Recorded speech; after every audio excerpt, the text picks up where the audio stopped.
ഉൽപ്പത്തി പുസ്തകം അധ്യായം 21. അനന്തരം യഹോവ താൻ അരുളിച്ചെയ്തതുപോലെ സാറായെ സന്ദർശിച്ചു. താൻ വാഗ്ദത്തം ചെയ്തിരുന്നത് യഹോവ സാറയ്ക്ക് നിവർത്തിച്ച് കൊടുത്തു. അബ്രഹാമിൻ്റെ വാർദ്ധക്യത്തിൽ ദൈവം അവനോട് അരുളിച്ചെയ്തിരുന്ന അവധിക്ക് തന്നെ സാറ ഗർഭം ധരിച്ച് ഒരു മകനെ പ്രസവിച്ചു. സാറ അബ്രഹാമിനെ പ്രസവിച്ച മകന് അവൻ ഇസഹാക്ക് എന്ന് പേരിട്ടു. ദൈവം അബ്രഹാമിനോട് കൽപ്പിച്ചിരുന്നതുപോലെ അവൻ തൻ്റെ മകനായ ഇസഹാക്കിന് 8-ാം ദിവസം പരിച്ഛേദന കഴിച്ചു. തൻ്റെ മകനായ ഇസഹാക്ക് ജനിച്ചപ്പോൾ അബ്രഹാമിന് 100 വയസ്സായിരുന്നു. ദൈവം എനിക്ക് ചിരിയുണ്ടാക്കി, കേൾക്കുന്നവരെല്ലാം എന്നെ ചൊല്ലി ചിരിക്കും എന്ന് സാറ പറഞ്ഞു. സാറ മക്കൾക്ക് മുല കൊടുക്കുമെന്ന് അബ്രഹാമിനോട് ആർ പറയുമായിരുന്നു? അവൻ്റെ വാർദ്ധക്യത്തിലല്ലോ താൻ ഒരു മകനെ പ്രസവിച്ചത് എന്നും അവൾ പറഞ്ഞു. പൈതൽ വളർന്ന് മുലകുടി മാറി. ഇസഹാക്കിൻ്റെ മുലകുടി മാറിയ നാളിൽ അബ്രഹാം ഒരു വലിയ വിരുന്ന് കഴിച്ചു.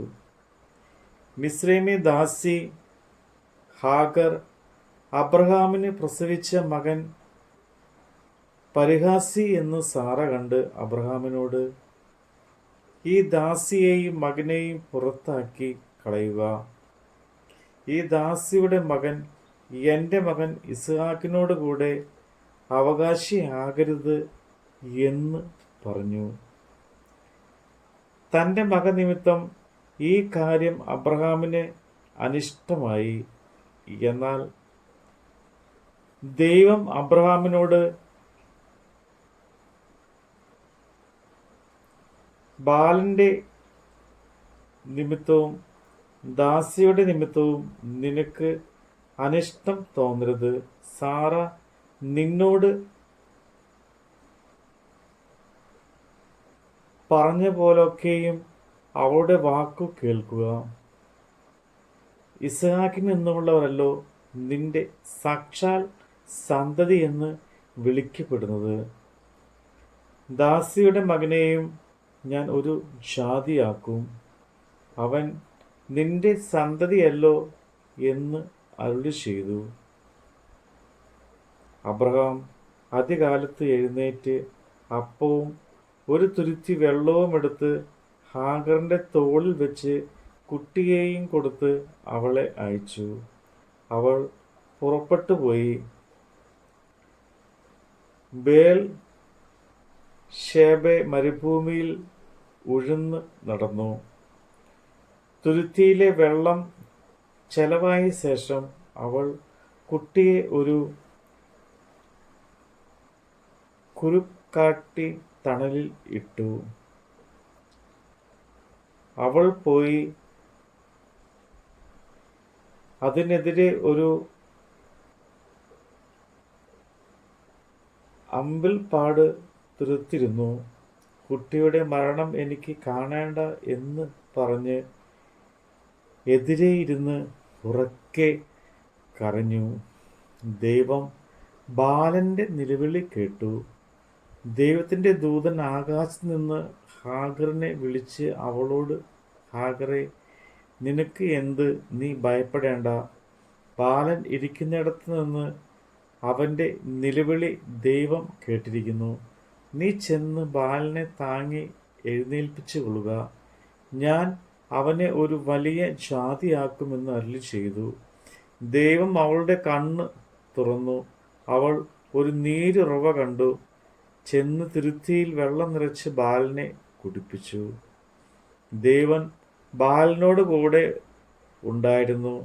അവൻ മരുഭൂമിയിൽ പാർത്തു. മുതിർന്നപ്പോൾ ഒരു വില്ലാളിയായി തീർന്നു. അവൻ പാരാൻ മരുഭൂമിയിൽ പാർത്തു. അവൻ്റെ അമ്മ മിസ്രൈമ്യൻ ദേശത്ത് നിന്ന് അവന് ഒരു ഭാര്യയെ കൊണ്ടുവന്നു.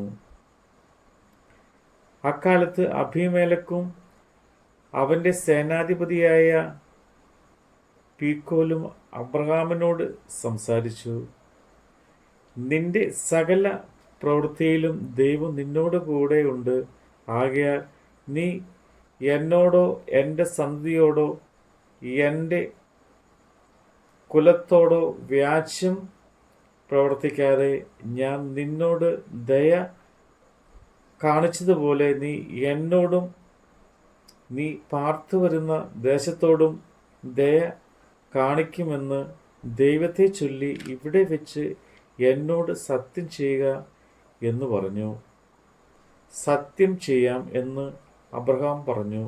എന്നാൽ അബീമേലെക്കിൻ്റെ ദാസന്മാർ അപഹരിച്ച കിണർ നിമിത്തം അബ്രഹാം അബീമേലെക്കിനോട് ഭർസിച്ച് പറഞ്ഞു. അതിന് അബീമേലെക്ക്, ഇക്കാര്യം ചെയ്തത് ആരെന്ന് ഞാൻ അറിയുന്നില്ല. നീ എന്നെ അറിയിച്ചിട്ടില്ല. ഇന്നല്ലാതെ ഞാൻ അതിനെക്കുറിച്ച് കേട്ടിട്ടുമില്ല എന്ന് പറഞ്ഞു. പിന്നെ അബ്രഹാം അബീമേലെക്കിന് ആടുമാടുകളെ കൊടുത്തു. അവർ ഇരുവരും തമ്മിൽ ഉടമ്പടി ചെയ്തു. അബ്രഹാം 7 പെണ്ണാട് കുട്ടികളെ വേറിട്ടു നിർത്തി. അപ്പോൾ അബീമേലെക്ക് അബ്രഹാമിനോട്, നീ വേറിട്ടു നിർത്തിയ ഈ 7 പെണ്ണാട്ടിൻ കുട്ടികൾ എന്തിന് എന്ന് ചോദിച്ചു. ഞാൻ ഈ കിണർ കുഴിച്ച് എന്നതിന് സാക്ഷിയായി നീ ഈ 7 പെണ്ണാട്ടിൻകുട്ടിയെ എന്നോട് വാങ്ങണം എന്ന് അവൻ പറഞ്ഞു. അവർ ഇരുവരും അവിടെ വെച്ച് സത്യം ചെയ്തുകൊണ്ട് അവൻ ആ സ്ഥലത്തിന് ബേർശബ എന്ന് പേരിട്ടു. ഇങ്ങനെ അവർ ബേർശെബയിൽ വെച്ച് ഉടമ്പടി ചെയ്തു. അബീമേലെക്കും അവൻ്റെ സേനാധിപതിയായ പീക്കോലും എഴുന്നേറ്റ് ഫിലിസ്ത്യരുടെ ദേശത്തേക്ക് മടങ്ങിപ്പോയി. അബ്രഹാം ബേർശെബയിൽ ഒരു വിപുല വൃക്ഷം നട്ടു. നിത്യദൈവമായ യഹോവയുടെ നാമത്തിൽ അവിടെ വെച്ച് ആരാധന കഴിച്ചു. അബ്രഹാം കുറെ നാൾ ഫിലിസ്ത്യരുടെ ദേശത്ത് പാർത്തു. നമ്മുടെ കർത്താവിൻ്റെ വചനമാണ് നമ്മൾ കേട്ടത്.